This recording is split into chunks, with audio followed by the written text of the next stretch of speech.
sang maestro memulai menggoreskan kuasnya pada selembar kanvas pada tahun 1503 sampai kematiannya tahun 1519. Sekarang, lukisan tersebut digantung di balik kaca anti peluru di museum dan menarik ribuan pengunjung yang berdesak-desakan setiap harinya. Lukisan paling terkenal di dunia itu hanya potret seorang wanita biasa. Berpakaian sederhana dengan selendang transparan, jubah gelap, dan tanpa perhiasan. Lantas, apa yang membuat lukisan itu sangat terkenal?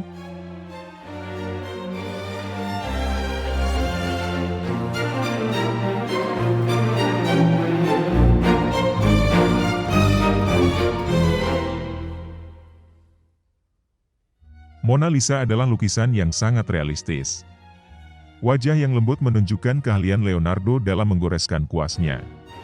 Selendangnya dilukis dengan halus, detail rambut, dan pengerjaan yang cermat, mengungkapkan observasi yang dipelajari Leonardo dilakukan dengan kesabaran yang luar biasa. Namun, banyak pakar berpendapat bahwa kualitas luar biasa dari Mona Lisa tidak cukup untuk menjadikan lukisan itu terkenal. Lagi pula, ada banyak lukisan lain yang bagus. Hingga, suatu peristiwa menjadi penyebab karya seni tersebut menjadi terkenal. Louvre, salah satu museum yang paling banyak dikunjungi di dunia, yang juga merupakan kediaman karya tersebut. Mona Lisa menjadi koleksi Louvre pada masa Prancis pertama, seorang raja Prancis, tempat Leonardo menghabiskan tahun-tahun terakhir masa hidupnya. Lukisan itu menjadi bagian dari koleksi kerajaan. Dan selama berabad-abad, Mona Lisa disimpan di Istana Prancis hingga revolusi mengklaim koleksi kerajaan sebagai milik rakyat.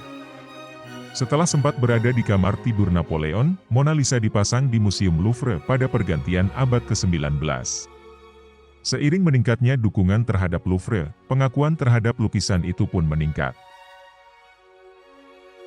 Identitas Mona Lisa terus menjadi tanda tanya. Banyak ahli percaya bahwa lukisan itu menggambarkan Lisa Gherardini, istri bangsawan Floren, Francesco del Giocondo. Namun tidak ada catatan dari Francesco. Hingga sampai sekarang, Mona Lisa tidak pernah diidentifikasi secara pasti. Identitas yang tidak diketahui itu membuat lukisan tersebut menjadi karakter apapun yang diinginkan orang tentang dirinya. Misteri yang menyelimuti Mona Lisa pada abad ke-19 terus mewarnai lukisan tersebut dan mengundang banyak spekulasi. Sementara itu, pada abad ke-19 banyak yang memitologikan Leonardo da Vinci sebagai sosok yang jenius. Bahkan Leonardo semakin populer tidak hanya sebagai pelukis, tetapi juga sebagai ilmuwan dan penemu hebat. Tapi kemudian anggapan itu dibantah. Namun mitos Leonardo sebagai seorang jenius terus berlanjut hingga abad ke-21, yang berkontribusi pada popularitas Mona Lisa. Kasus pencurian lukisan Mona Lisa pada tahun 1911 mengundang kehebohan media yang menjadi perhatian dunia. Berita tentang hilangnya lukisan tersebut langsung viral saat itu. Orang-orang berbondong-bondong ke Louvre untuk melihat bingkai kosong tempat lukisan itu pernah digantung. Direktur museum langsung mengundurkan diri, tuduhan penggelapan tersebar di surat kabar, bahkan Pablo Picasso pernah ditangkap sebagai tersangka. 2 tahun kemudian, lukisan itu ditemukan di Italia setelah seorang pedagang seni di Florence memberitahu pihak berwenang setempat bahwa seorang pria telah menghubunginya untuk menjual lukisan itu. Pria tersebut bernama Vincenzo Perugia, seorang imigran Italia yang tinggal di Prancis, yang sempat bekerja di Louvre.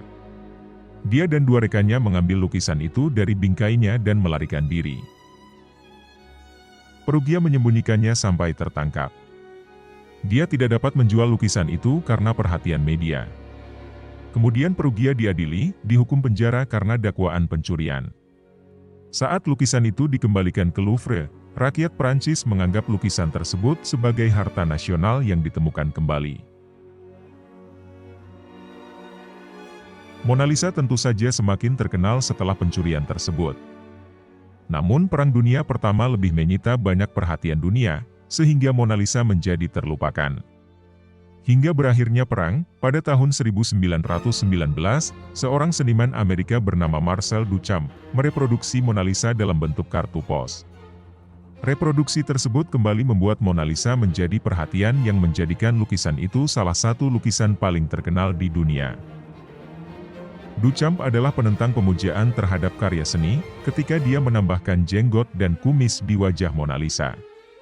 Tindakan tidak sopan itu menimbulkan skandal kecil, namun seniman lainnya menyadari bahwa lelucon seperti itu akan membuat mereka semakin terkenal.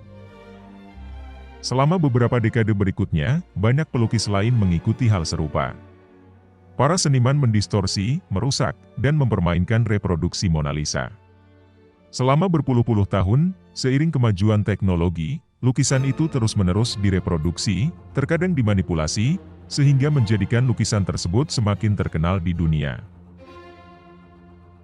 Tur Mona Lisa ke Amerika Serikat dan Jepang mengangkatnya ke status selebriti. Pada tahun 1963, Mona Lisa melakukan perjalanan ke Amerika Serikat selama 6 minggu menggunakan kabin kelas 1, dan menarik sekitar 40.000 orang setiap hari ke Museum Metropolitan di New York, dan Galeri Seni Nasional di Washington, D.C. Pada tahun 1974, orang-orang menyambut lukisan tersebut di Jepang. Terlebih lagi, seiring dengan semakin terjangkaunya biaya perjalanan sejak akhir abad ke-20, semakin banyak orang yang dapat mengunjungi Paris untuk bertatap muka secara langsung. Meskipun Mona Lisa merupakan karya seni yang luar biasa, tidak ada alasan tunggal mengapa lukisan tersebut terkenal. Sebaliknya, ratusan peristiwa, mulai dari kembalinya yang tidak disengaja di Louvre, hingga mitos pada abad ke-19, sampai reproduksi tanpa akhir pada abad ke-20 dan ke-21, menjadikan Mona Lisa sebagai lukisan paling terkenal yang pernah ada.